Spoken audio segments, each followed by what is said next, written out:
Good evening, everybody. Today we're looking at section 5.7, which is on the fundamental theorem of algebra, and we are going to learn how to write a function given the data. So this first piece is about the fundamental theorem of algebra. Here's your equation. Given f of x in the nth degree, then solving f of x will give you n solutions. What does that mean?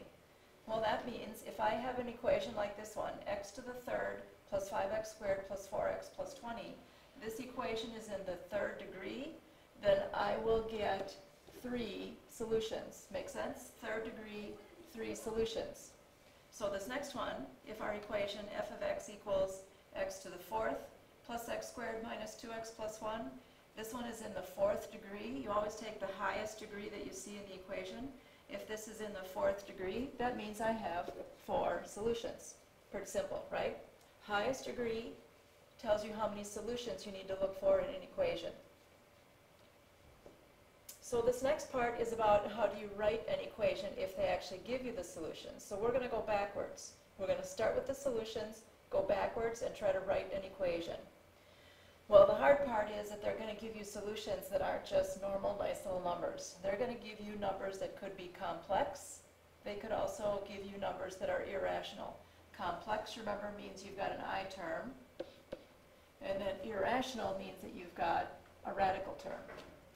Here's what you need to remember. If they give you a complex solution, like this one, a plus bi, you have to remember that there is a mate to that, which is called the conjugate. That mate will be a minus bi. One of these has to be plus, the other one has to be minus. The numbers that they will use will be the exact same numbers. It's just that one of the signs is plus and one of the signs is minus. This rule also holds for irrational numbers, irrational conjugates. If a plus square root of b is a solution, then its mate, its conjugate pair, a minus square root of b, is also a solution. Now, when you look at your solutions, you need to remember that you're going to put those solutions into parentheses as the factor that it came from. And that parentheses will be x minus the root. So x minus whatever number that they give you will go in. This is the piece that people will forget. It has to be x minus whatever the solution is. Once you have your factors written as the brackets, x minus the root, then you're either going to use FOIL or distribution to help you come up with the standard form, written out the long way, of the function. All right, let's try a couple and see if we can get it to work. We'll start with the easier ones with just plain numbers, and then we'll work our way into complex roots and irrational roots. So your first example, we're writing a polynomial function that has rational coefficients, a leading coefficient of 1, and the following zeros. So the zeros, remember zeros means roots, solutions, intercepts. The zeros are at negative 1, 2, and 4. Do you notice that there's 3 solutions here? That means we're going to have a third degree equation when we're done. So hopefully when you're done doing all of your distribution, you're going to have an x to the third type of equation. Each of our zeros has to go back into the factors that they came from. They gave us 3 numbers. We're going to make 3 brackets. X minus, X minus, X minus. And then I'm going to put in the zeros. The first one was negative 1, so I have to put in negative 1. Well, you notice when you put in a negative 1, you now have minus minus, becomes change, change, x plus 1. Your next 0 is 2, we put a 2 in, x minus 2. The next 0 is 4, we put a 4 in, and we get x minus 4. So that's what the factors look like for the 3 zeros of negative 1, 2, and 4. X plus 1, x minus 2, and x minus 4. Now comes the multiplying piece. When you multiply these together, just do 2 at a time. Pick 2 of the factors, multiply them together, get that answer, and multiply it by the next one. It's just as easy to start left to right. It doesn't matter, though, which way you go. You can do this any way you choose, just doing 2 at a time. X plus 1 times x minus 2. X squared minus 2x plus x minus 2 gives me x squared minus x minus 2. Now this solution will multiply by the next factor of x minus 4. X to the third minus 4x squared minus x squared plus 4x minus 2x plus 8. And now I have to clean it up, put the whole thing together. X to the third, here's like terms, minus 5x squared, here's like terms, plus 2x, and then plus 8 sitting in the back. So my equation, my polynomial function that uses the zeros of -1, 2, and 4 becomes f of x equals x to the third minus 5x squared plus 2x plus 8. Now, did you notice that we did come up with an x to the third term, which is what we were anticipating? Since I had 3 roots, that means I would have 3 third degree as my equation. All right, let's try the next one. This one brings in the complex solutions. Write the equation that has 3 and 3 minus I as solutions. So here's what you need to remember. If they give you a complex solution, 3 minus I, it has a conjugate pair of 3 plus I. Same numbers, same letters, but we change from minus to a plus, 3 plus I. So my 3 solutions are really 3, 3 minus I, and 3 plus I. So it is those 3 things that I have to put back in the brackets. First number was 3, looks like this, x minus 3. The next one is 3 minus I, and if you notice, it comes back into the factor as x minus the quantity of 3 minus I. And then the third piece, the conjugate pair, comes back into the bracket as x minus, remember again, it's always minus, the quantity of 3 plus I. Now, when you have these complex numbers, it is much easier to multiply these together first. You're going to notice that a lot of these terms are going to cancel out and disappear. So that's why I put this big bracket here. We're going to do this first. But the first thing I would always suggest is to simplify this by distributing your minus sign. X minus 3 plus I times x minus 3 minus I. We're going to do all of this distribution. X times x, x squared. X times -3 is -3x. X times -I is -ix. Next term, -3 times x. -3 times -3. -3 times -I is positive 3I. And our next term, I times x is plus ix. I times -3, -3I, and I times -I, -I squared. Now, as we look in here, we've got a lot of things that are like terms, and they're going to disappear.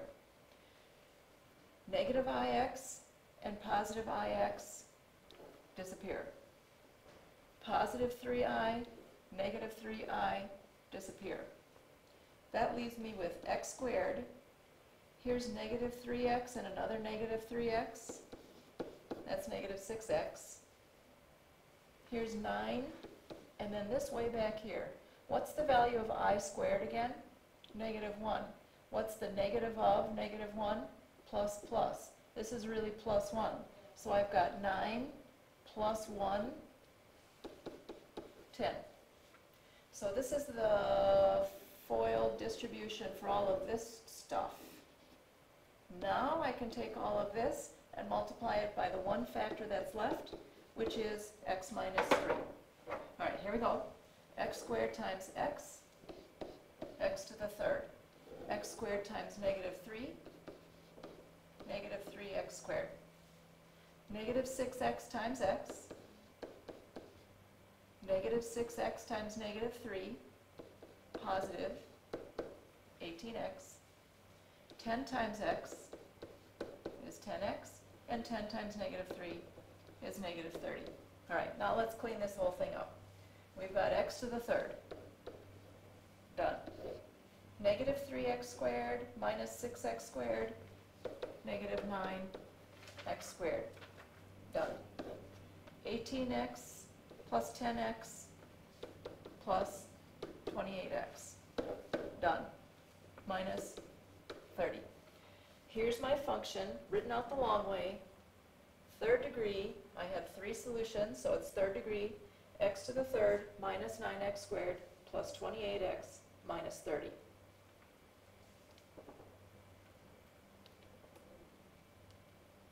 Okay, we have one more that we need to do. This one is with the square roots. Write the polynomial with 4 and 1 plus root 5 as zeros. So again, they've given us this, an irrational 0, and I have to remember that there is a conjugate pair to go with that, 1 minus root 5. Remember, one of them always is plus, the other one is always minus.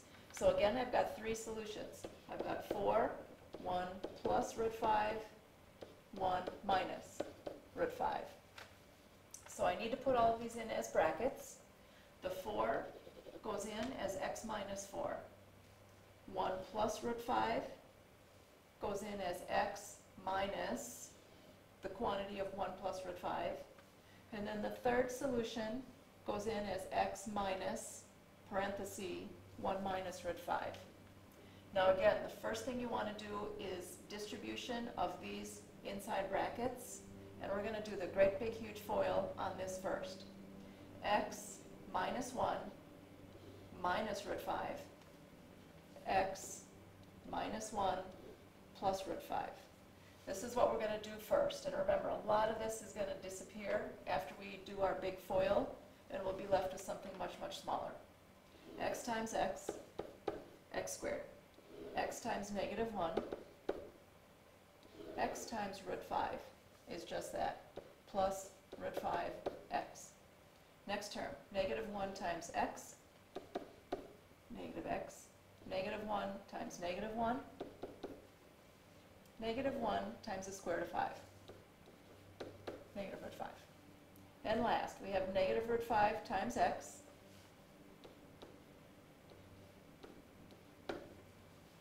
negative root 5 times negative 1 is positive root 5. Running out of room over here. I'll sneak it in. Negative root 5 times positive root 5 is negative 5. Now we're going to see that a lot of this stuff is going to disappear. Let's see. We've got plus 5 root x and a minus 5 root x. Those are gone. We've got a negative 5, a negative root 5 and a positive root 5. Those are gone, which leaves me with x squared. Negative 1x minus 1 more x is negative 2x. And then 1 subtract 5 is negative 4. Okay, so that's what's left on the square root stuff. Now I'm going to take that answer, x squared minus 2x minus 4, and multiply it by the one factor that's left over of x minus 4, and then I'm going to do my great big distribution again and clean it up, and we should be done. X squared times x, x to the third. X squared times negative 4, negative 4x squared.